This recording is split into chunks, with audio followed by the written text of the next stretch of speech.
Om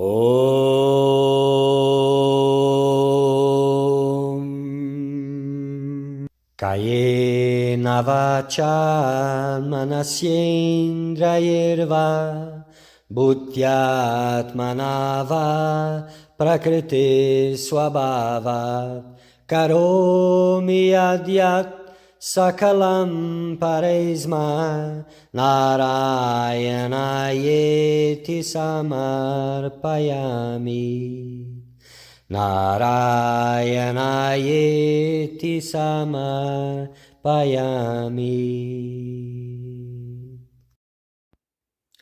Querido buscador da verdade, bem-vindo. Este é um momento muito auspicioso, pois vamos falar de Bhakti. Bhakti, amor divino, puro amor divino. E Bhakti como a essência de todos os caminhos espirituais e também como um caminho espiritual em si, Bhakti Yoga. Então, nesta série de vídeos, nós vamos falar sobre os Sutras de Shandilya. Então, Shandilya foi um sábio, um ser realizado, que realizou a Deus, que já tinha seguido outras filosofias, era um erudito nas escrituras e tinha uma abordagem também intelectual. Então, nestes sutras, o sábio Shandilya procurou a autoridade, a sabedoria, a firme sabedoria das Escrituras para ver realmente qual era o melhor caminho para Deus. Então ele traz-nos nestes sutras, traz-nos muitas passagens confirmando de facto a autoridade de Bhakti. E nós, nesta viagem, vamos entender o que é que tudo isso significa e trazer para que os vossos corações possam também conhecer a Deus.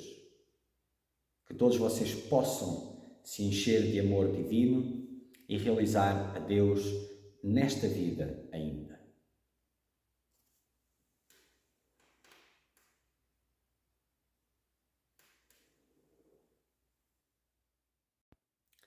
Continuando, Shandilya Bhakti Sutras, Sutra 69, continuamos nas ofensas, parte 4.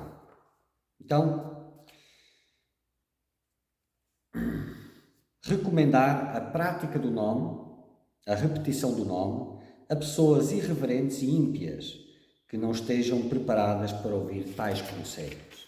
Então, sabendo que o nome é uma manifestação de Deus, que é sagrado, aqueles que têm condições, alguma aspiração pelo sagrado, por Deus, é que devem de ser encaminhadas. Agora, a pessoas materialistas que não têm fé, não deve ser prescrita o nome de Deus.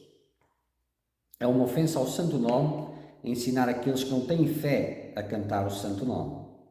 Aconselhar aqueles que não têm fé ou aqueles que não querem ouvir sobre o santo nome é uma ofensa ao todo auspicioso santo nome. ênfase de eu e meu e apego a objetos de prazer. Então, após ouvir as glórias do santo nome, após tudo isso, continuar com as noções de meu e de eu e apegado a objetos, aos objetos sensoriais, objetos de prazer, é uma ofensa. Se uma pessoa ouve a maravilhosa glória do santo nome, mas permanece apegada à consciência material, percebe tudo como eu e meu e não sente amor e apego ao ouvir sobre o cantar do santo nome, tal pessoa é, como é que se diz isto em português? Um ofensor, alguém que está ofendendo.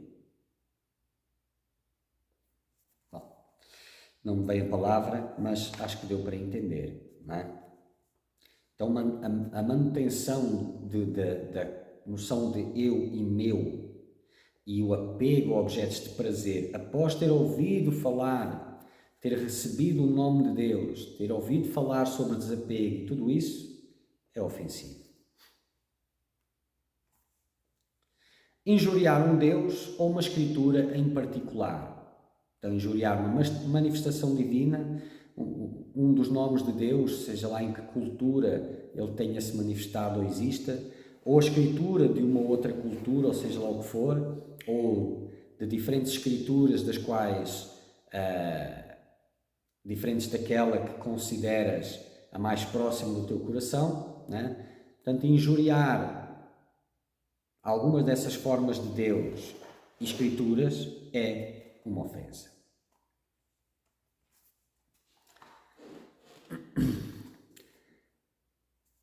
Associar-se com descrentes, libertinos, pessoas sanguinárias, gananciosos e mentirosos é uma ofensa, não é? Bom, para já é um prejuízo muito grande para ti, para o teu caminho espiritual. Como ficou claro, aquele que busca a Deus deve se associar com santos, sábios, com despertos, né? Com devotos. O contrário também é verdade. Só que é uma ofensa fazê-lo, é ofensivo, é mais grave que pecado, não é? Então, associar-se com descrentes, libertinos, gananciosos e mentirosos, pessoas sanguinárias, aqueles que têm estas características, é uma ofensa associar-se com elas. Uma grande ofensa também é culpar Deus na adversidade, não é?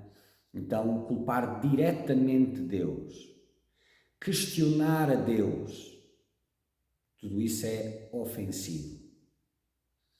Então, como eu já expliquei antes, não é? Tem muitas dificuldades no caminho, mas culpar Deus pelas dificuldades e pelos infortúnios, se está indo para ti, alguma razão tem. E com certeza não é a culpa de Deus. Deus é amor. Mas esse conceito que se imagina, em que se separa Deus das outras coisas, está equivocado. O amor vem de várias formas. Existe o amor que vem de uma forma doce, mas quando é ignorado pelo cego, não é? Então ela começa a vir de forma mais amarga também. Mas se arrancar aquele ser da sua ilusão e o voltar para Deus, continua a ser doce, só é percebido amargo. Mas tudo no caminho espiritual, as recompensas vêm de dentro. São os frutos espirituais, não os frutos materiais, os frutos espirituais. E eles só vêm quando as coisas estão no seu lugar certo. Então, cada dificuldade dá-te a oportunidade de posicionares de uma forma melhor e cada vez melhor. Nas histórias dos devotos, é muito comum ver os devotos sendo oprimidos, maltratados, não é? E porquê é que Deus permite? Para que o devoto mostre pelo seu caráter, a sua pureza de caráter, que ele seja um exemplo para o mundo. E aquele que o está a maltratar, por exemplo, que tenha a possibilidade de testemunhar essa beleza, porque é uma beleza. Além do mais, aqueles maus tratos permitem o devoto trabalhar a sua humildade e se purificar cada vez mais e ficar mais próximo de Deus.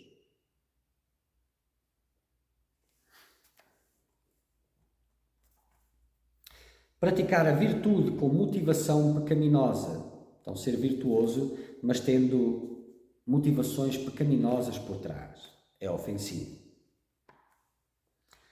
Praticar o Dharma com uma mente duvidosa também é uma ofensa, não é? Seguir os caminhos, os preceitos de Deus, mas duvidando de Deus, duvidando do divino, duvidando de tudo isso, é também uma ofensa. Ser preguiçoso no cumprimento dos seus deveres espirituais. Então, os deveres espirituais foram dados pelo Guru. O Guru é a manifestação de Deus, é uma bênção de Deus. E os deveres espirituais são os meios, o seva, o meio de servir a Deus, são o caminho para Deus, são sagrados. Ser preguiçoso, no fim de pedir tanto por orientação, no fim de clamar tanto a Deus para que tivesse a bênção de receber orientação, depois fica preguiçoso a cumprir as tarefas que lhe foram dadas. Isso é ofensivo.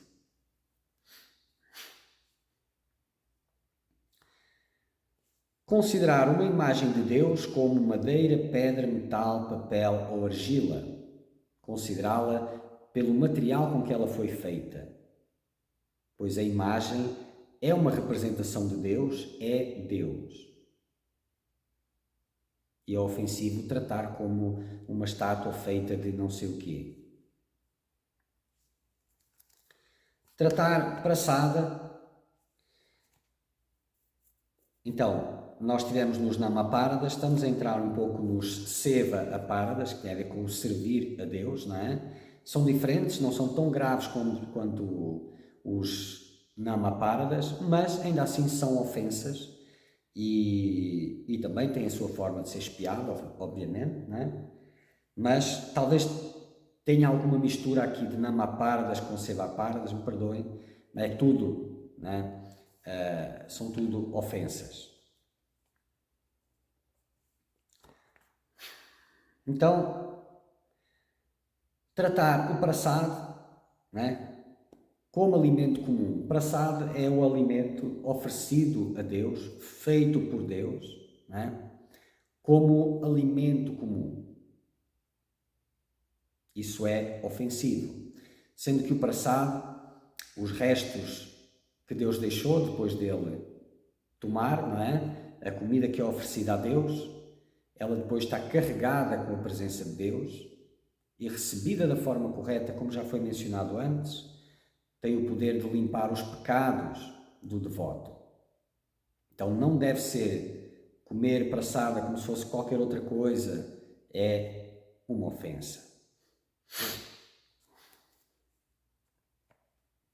Tratar Charanamrita, que é a água na qual os pés sagrados de uma imagem de Deus foram lavados, como água comum, também da mesma forma é ofensivo, da mesma forma como o praçado limpa os pecados, esta água também. Considerar Tulasi, a planta sagrada do manjericão, como uma planta comum. Tulasi é a encarnação da divina Shri Mahalakshmi. Há uma história muito bonita que fala de como Shri Mahalakshmi se tornou uma planta, a Tulasi, na terra. São tudo histórias muito bonitas que têm uma parte transcendental nelas, não é? Que pode ser acessada por um devoto de coração puro.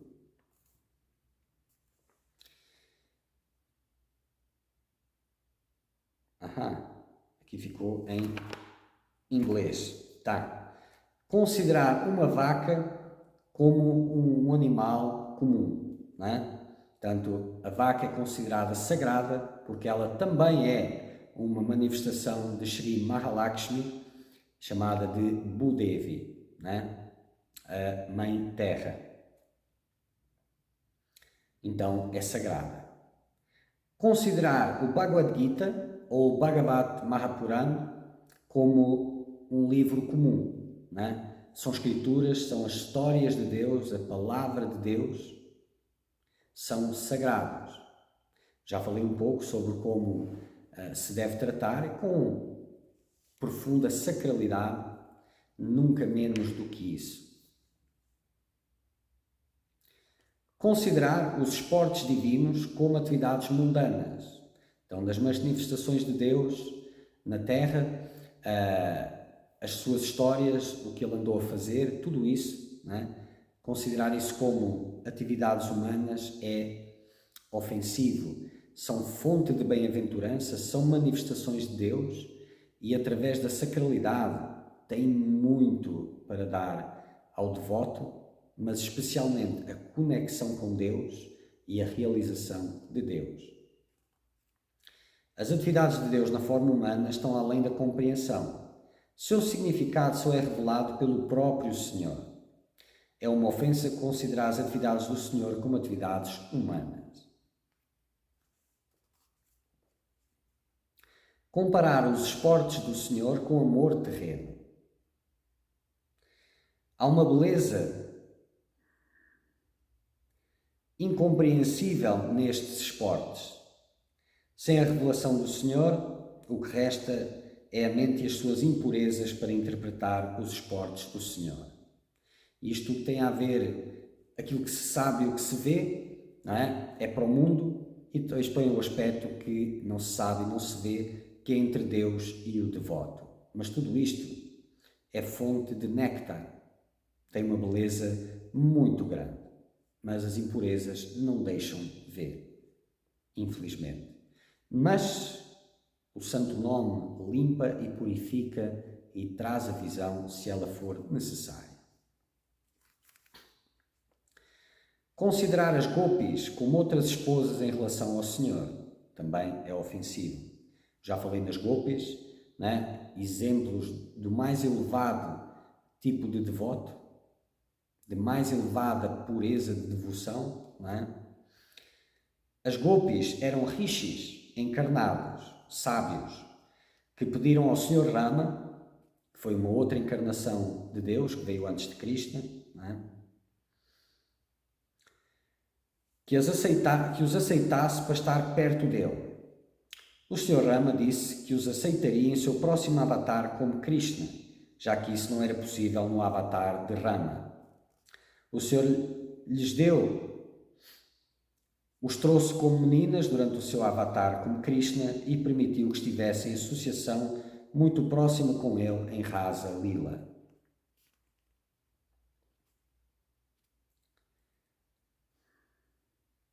Incompreensível para a mente humana, mas fonte de bem-aventurança para elas, porque o corpo é só um invólucro.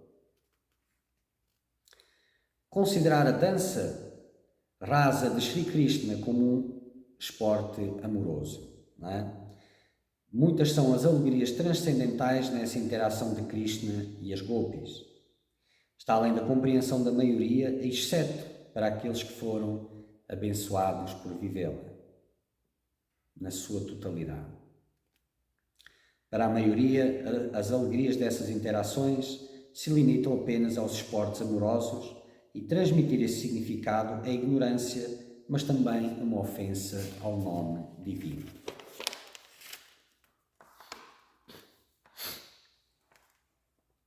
Discriminar entre tocáveis e intocáveis nas festividades ligadas ao Senhor. Né? Aqueles que se entregaram ao Senhor são iguais ao Senhor e devem ser vistos como diferentes. E não devem ser vistos como diferentes e discriminados por causa de nascimento e outras circunstâncias. Então, na Índia tem essa coisa das castas e dos intocáveis, mas não discriminar entre devotos de uma forma geral é muito importante. Fazê-lo é uma ofensa. Julgar os devotos por coisas externas, por valores mundanos, não é? Por coisas externas. Nascimento, como já foi mencionado, a riqueza, a beleza, a inteligência, julgá-los com base nisso e criticá-los é ofensivo.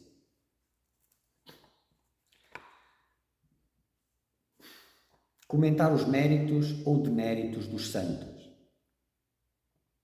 Tem que estar num lugar muito elevado para fazer esse tipo de comentários sobre santos, não é? Tipo, quem és tu para fazer esse comentário? Porque eles estão num nível muito acima. Então, levantar-se para opinar, criticar sobre méritos e deméritos é uma ofensa ao nome divino. Ter uma opinião elevada sobre si mesmo, não é? Isto também é ofensivo. É a manifestação do orgulho e o entretenimento do orgulho e da arrogância. Virar as costas para uma imagem de Deus também é uma ofensa. Aproximar-se de uma imagem de Deus com sapatos. Considerar-se um devoto, uma alma piedosa, um homem instruído ou um homem virtuoso. Também é ofensivo a Deus, ofende o santo nome, não é? Porque é o orgulho espiritual. Isso é contrário à devoção, contrário a Deus. Recusar-se a sustentar a esposa, os filhos, a família, os dependentes, os necessitados e os homens santos, exceto para os renunciantes, aqueles que se entregaram exclusivamente a Deus. Estar com Deus é o maior dharma. Os outros dharmas, eles são livres desses dharmas. Os outros que não se entregaram totalmente a Deus, não é? Que ainda cuidam da sua própria vida, seja lá o que se queira dizer, não é? Recusar-se a sustentar a esposa, filhos, família, dependentes. Os necessitados também são da responsabilidade do homem comum, que está lá na vida, não é? E os homens santos também é a responsabilidade do mundo mundano e material cuidar dos homens santos, pois os homens santos abrem o caminho dele para Deus. Então é da responsabilidade deles cuidar dos homens santos. Só os renunciantes é que não têm mais essas obrigatoriedades. E o renunciante é aquele que larga o mundo para se voltar para Deus. Não é aquele que larga as responsabilidades do mundo para não as ter. É diferente. Oferecer algo a Deus tratando como agradável para si mesmo ou desfrutá-lo antes de oferecê-lo a Deus. Então, estar oferecer qualquer coisa para Deus porque está cobiçando tomar aquela coisa, não é? Seja lá o que for, ou ingerir qualquer coisa, pegar alguma coisa para si, sem oferecer primeiro a Deus. Jurar pelo nome do seu Ishta Devata, portanto, o nome escolhido de Deus, jurar por esse nome, também é ofensivo. E vender o Dharma e o nome de Deus, vender a espiritualidade, vender o Dharma, vender o nome de Deus é ofensivo. Esperar qualquer coisa de qualquer pessoa que não seja Deus. Então, aquele que se entregou a Deus não deve esperar, é ofensivo esperar coisas dos outros, favores, ajudas, seja lá o que for, determinado tipo de atitudes ou comportamentos, seja lá o que for. Esperar alguma coisa dos outros sem ser de Deus é uma ofensa. Violar as injunções dos Shastras, das Escrituras, também é uma ofensa. Comportar-se como um conhecedor de Brahman, embora careça de tal conhecimento. Então, comportar-se como um desperto, um conhecedor de Brahman, um ser transcendental, sem o ser, é uma ofensa.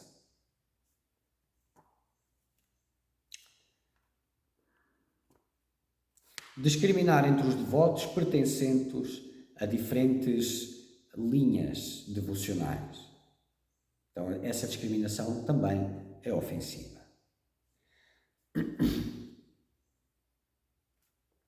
Injuriar determinados avataras, discriminando entre os seus respectivos lilas.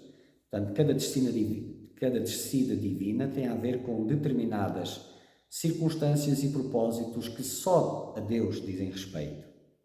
E comparar entre essas várias manifestações, injuriando uns em prol de outros, é ofensivo.